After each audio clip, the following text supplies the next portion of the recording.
Simpkin.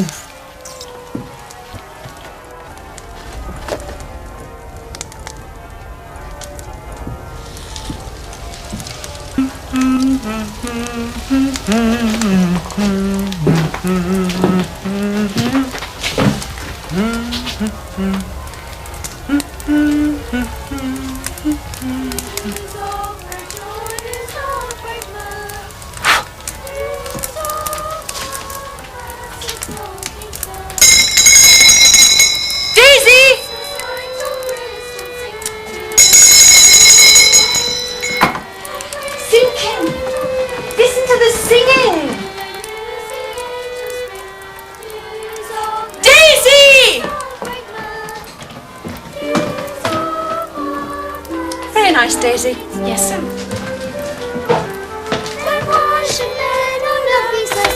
Since our Redeemer made us glad, then why should men alone be so sad? Since our Redeemer made us glad, when from our sin He set us free, love to give our liberty.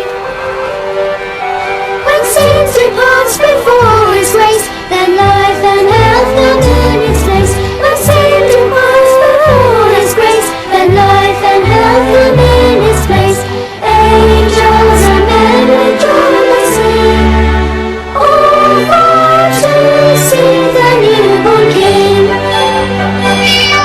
On earth and darkness sing that light, which made the angels sing this night. On earth and darkness we have light, which made the angels sing this night. Glory to God and praise to man, now and forevermore, amen.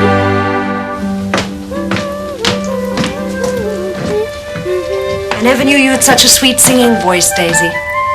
Yes, sir. I must send that letter to Frida. She is so very fond of fairy stories and has been ill. So a new tale that nobody has ever read before will certainly cheer her up. My dear Frida, because you are fond of fairy tales and have been ill, I've made you a story all for yourself. It is all about an old tailor who lived in Gloucester.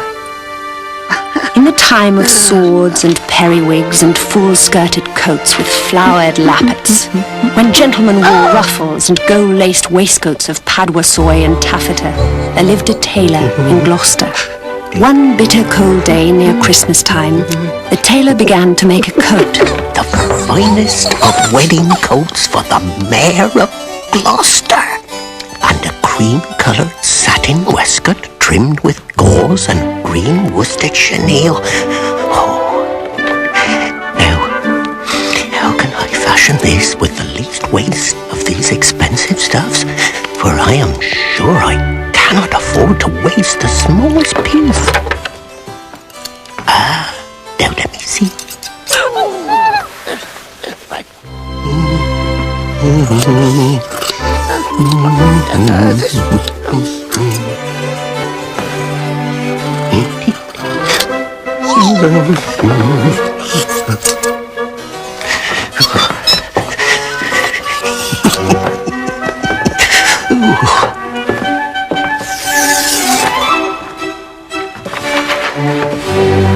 Two narrow breadths for naught except waistcoats for mice.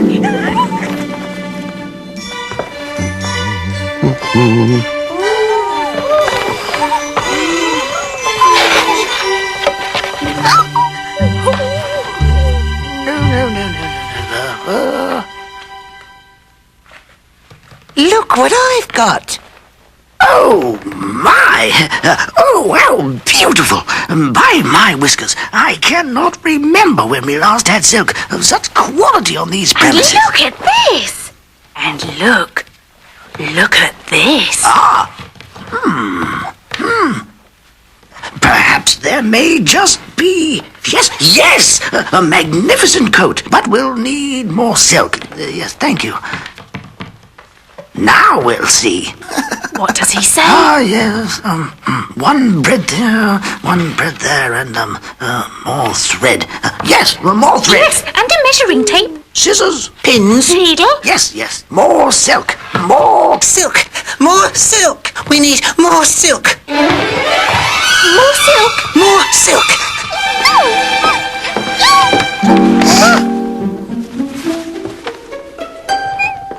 Now, the lining. Ah, yes, of course, just the thing. Yellow taffeta. Yellow taffeta. Yellow taffeta. Yellow taffeta for the lining. What? Yellow taffeta for the lining. He says the lining will be yellow taffeta. Oh, my. Yellow taffeta. Just what I would have chose myself. But has he commenced cutting yet? Oh, masterly. Masterly. Oh, my poor back. But it is done. Now, let me see. That is 1, 2, 3, 12. 12. Coat. And 4 pieces for the waistcoat. Four pieces. For all the lining. But there's no breadth at all. Tippets for mice and ribbons for mobs. It's no breadth at all. But 'tis all done. Now, let me see. Oh, I'm so weary. And the light is fading fast. Now then, there's pocket flaps, cuffs and buttons. Yes, all is ready for the morning. All ready and sufficient. Except for one item. And I am wanting one single skein of cherry-coloured twisted silk.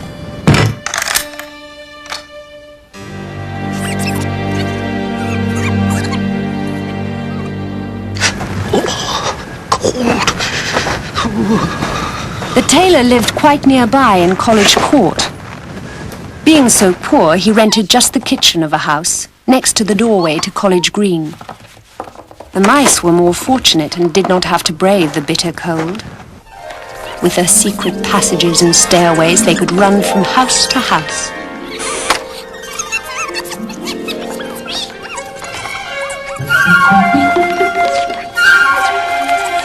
Indeed, all over town, without ever going into the street.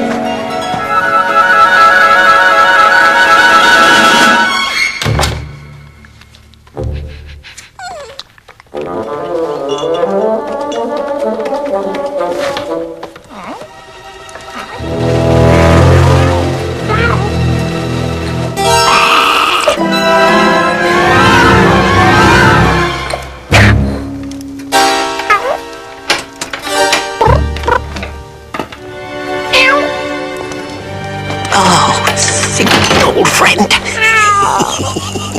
We shall make our fortune. Oh, but I am worn to a ravelling. Now, take this groat, which is our last 4p, and Simpkin, take a china pipkin, and buy a pen'orth of bread, a pen'orth of milk, and a pen'orth of sausages.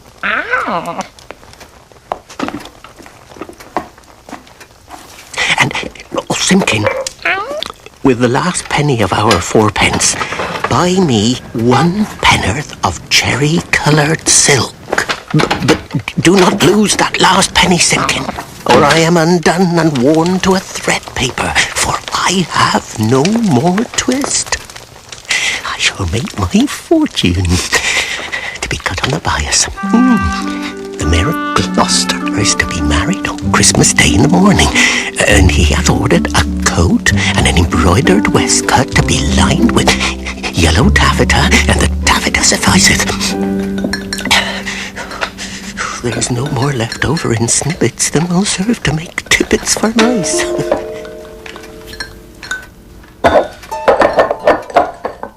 What can that be?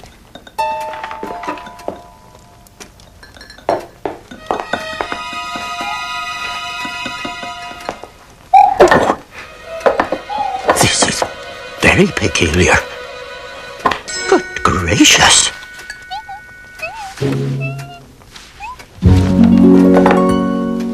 This is passing extraordinary. I'll wager this is all Simpkins doing, the rascal.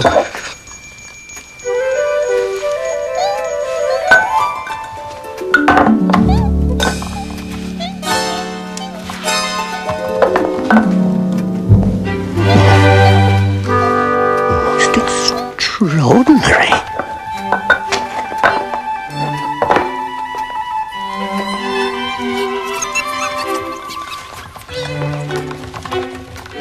Oh, I'm worn to a ravelling.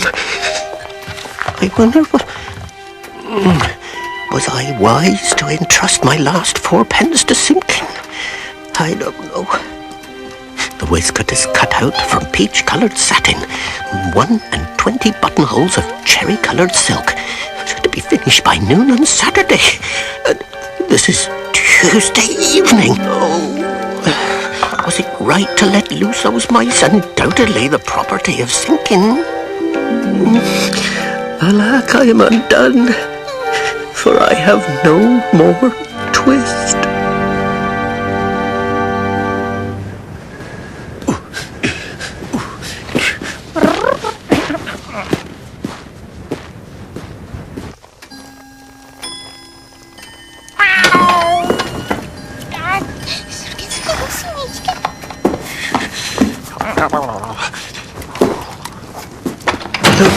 What is that? Oh, Simpkin.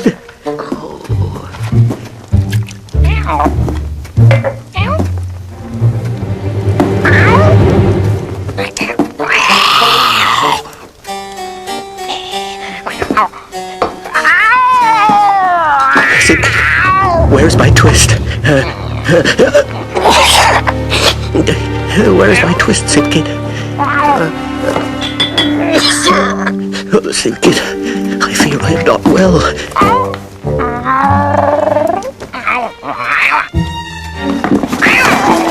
Where is my twist, Simpkin? I'm ill. I fear I have a fever. I'm so weak.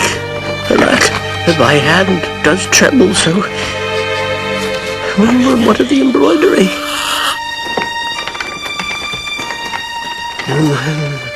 Only the finest stitching will suffice.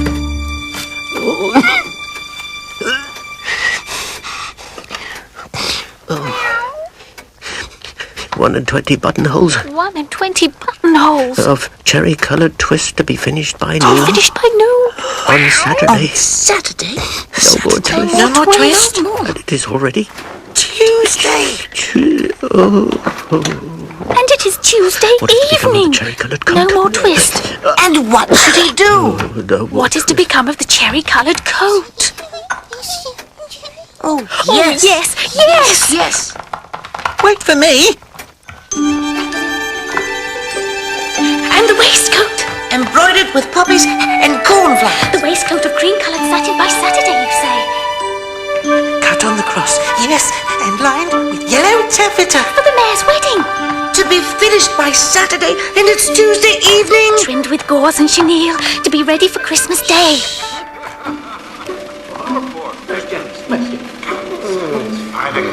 What a magnificent These venison pasties. Fit for a mayor's wedding. He gave us tippets for mice. Oh, my. Here we are. Is all clear?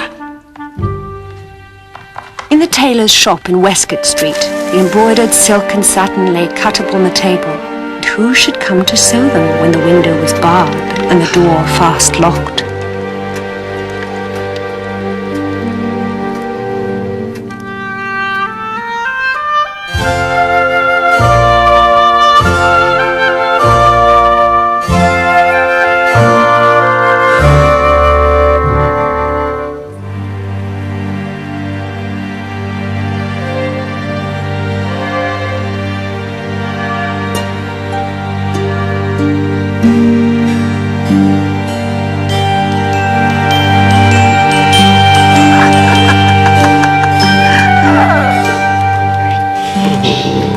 what shall become of the mayor's wedding clothes?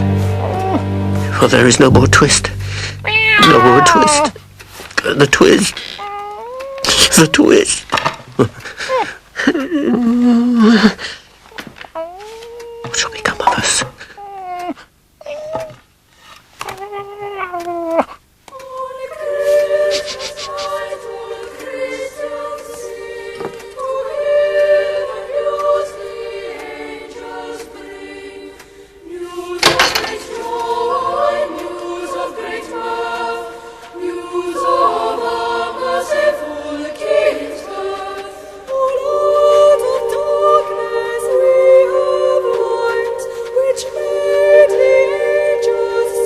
The tailor had lain ill for 3 days and nights, and now it was Christmas Eve. But it is in the old story that all the beasts can talk in the night between Christmas Eve and Christmas Day in the morning, though there are very few folk that can hear them or know what it is they say.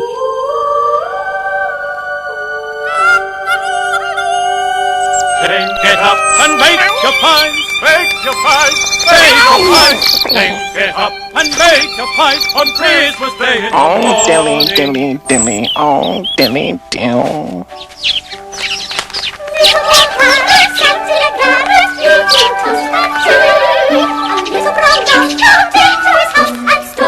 Oh, what shall we have for supper, Mrs. Bond?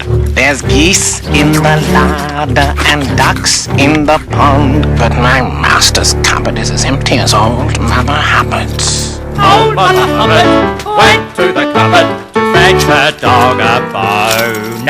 When she got there, the cupboard was bare, and so the poor doggy had none. Right across the Banbury Cross.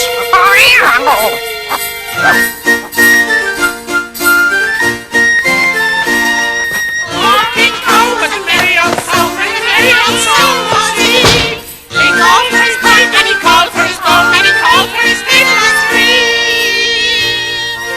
Hey, diddle, diddle, the cat and the fiddle, all the cats in Gloucester, except me. Lives in the well, Kitty alone, a merry mouse in the mill. Cock me carry, Kitty alone, it was a frolic in the well. Kitty alone, a merry mouse in the mill. Cock me carry, Kitty alone, a froggy word, a whirring rhyme. A sword and buckler by his side. Kitty alone, a froggy word, a whirring rhyme. Kitty alone, a sword and buckler by his side. Kitty alone, he was on his high or set. Kitty alone, his boots they shone as black as jet. Kitty alone, he was on his high or set. Kitty alone, his boots they shone as black as jet. Kitty alone, Kitty alone.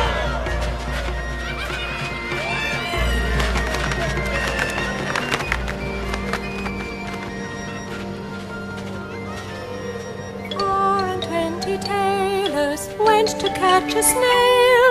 The best man amongst them durst not touch her tail.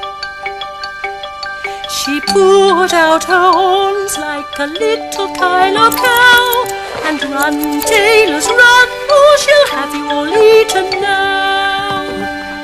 Tay-tay-do, tinkety-poppety-pat, the merchants of London Dear they were me! correct. And the key is under the tailor's pillow. So merrily marched the merchant men. There I bought a pipkin and a popkin, a slipkin and a slopkin, all for 1 farthing. 3 little mice sat down to spin. Whistle was high and keep it in.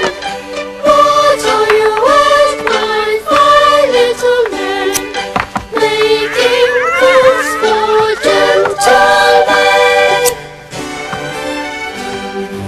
Shall I come in?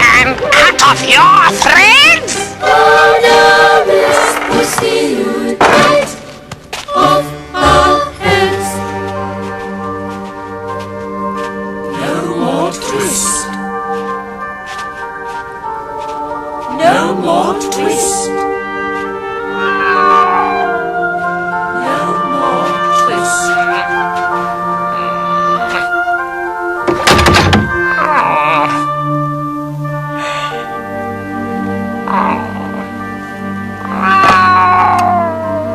No more twist. Saturday, the mayor is...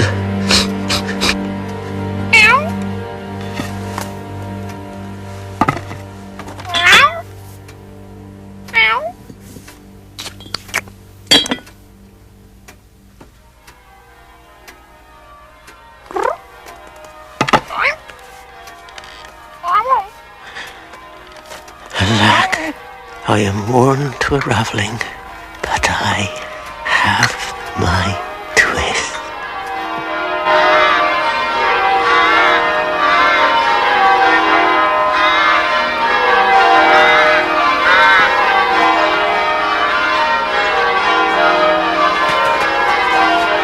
Lovely day for the mayor's wedding. Yes, beautiful day for the wedding. Happy Christmas.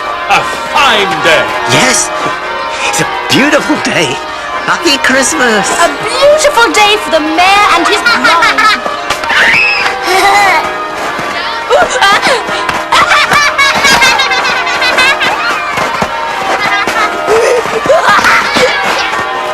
Alack, I have my twist, but no more strength nor time than will serve to make me one single buttonhole. For this is Christmas Day in the morning. The Mayor of Gloucester shall be married by noon. And where is his cherry-coloured coat?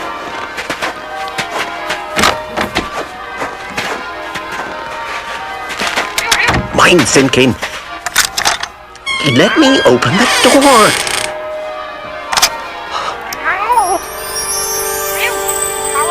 My fever must still be with me. I cannot believe my eyes. Oh, joy, the miracle. Oh, these exquisite roses. Just look at the pansies. Oh, the poppies. Oh, I've never seen such cornflowers, but what is this? Such tiny writing. No more twist.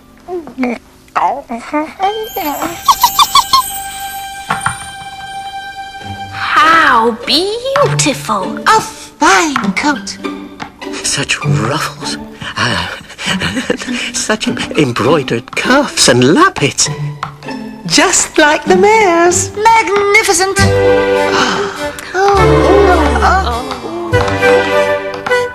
Such tabby silks and rosebuds. Oh, but the buttonholes are the greatest triumph. The stitches of those buttonholes were so small. They looked as if they had been made by little mice. On Christmas night, all Christians sing to hear the news the angels bring. On Christmas night, all Christians sing to hear the news the angels bring. News of great joy, news of great mirth, news of a merciful King's birth. Then why should men on earth be so sad since our Redeemer made us glad? Then why should men on earth be so sad since our Redeemer made us glad?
You have just been watching the film of one of the delightful stories that were written and illustrated by Beatrix Potter, one of the most popular children's authors in the world. Her fame started nearly 100 years ago with the publication in 1902 of The Tale of Peter Rabbit, and that fame continues and grows today. Beatrix Potter was a Victorian child. She was born in 1866 in London, where her father was a wealthy lawyer, living in a big house in a fashionable London square. Today, we might think that Beatrix had a lonely life. She seldom saw her father and mother except to say goodnight, and she didn't go to school and meet other children. She lived upstairs on the 3rd floor of the house, where she was cared for and taught lessons by a nurse and later on a governess. But that was how the children of the well-to-do middle-class parents lived in those times. There were servants and horses and carriages, making it a comfortable, well-ordered life for the Victorians who had money. Their children were expected to be seen, but seldom heard. Beatrix lived this rather lonely life in the upstairs nursery until she was 6, when her brother Bertram was born. She was already starting to show a strong interest in flowers and animals, and in drawing pictures of them. Although Bertie was a lot younger, they became great friends, and as he grew up, they were allowed to keep an extraordinary variety of pet animals. Rats, mice, rabbits, guinea pigs, lizards, squirrels, hedgehogs, and even a bat. These pets gave them endless pleasure, and would eventually lead Beatrix to her immense fame as an artist and a storyteller. She wasn't just fond of her pet animals, but fascinated by them. She studied them closely and drew hundreds of pictures of them, not childish squiggles, but meticulously accurate, scientifically detailed pictures. She was a keen observer in her own private schoolroom and at public museums, and her drawings became so good that her father engaged art teachers so that she could be properly trained. But mostly, she taught herself. When her brother was sent away to boarding school, she was sometimes lonely, but she was too busy to be bored. She read a great deal, and studied her animals, and flowers, and funguses, and beetles. She became a very knowledgeable naturalist, and always an artist. Beatrix found her mother somewhat cold and distant, but she was fond of her father, and shared many of his interests. The whole family went on holiday regularly to the country together. Every summer they would spend as much as 3 months in the suitably big kind of house that Mr. Potter always rented. They must have made a pretty impressive spectacle, the family, their entourage of servants, and piles of luggage. Beatrix always took her pet animals away with her, even on trains. The immortal Benjamin Bunny was taken as well, on a lead. Mr. Potter was a very keen and gifted photographer, using a delayed time switch when he wanted to be in the picture as well. Everybody had to sit absolutely still, which tended to make them look rather solemn. The family took their summer holidays in Scotland every year until Beatrix was 16. Mr. Potter then made a change that was to have a profound effect on Beatrix's life.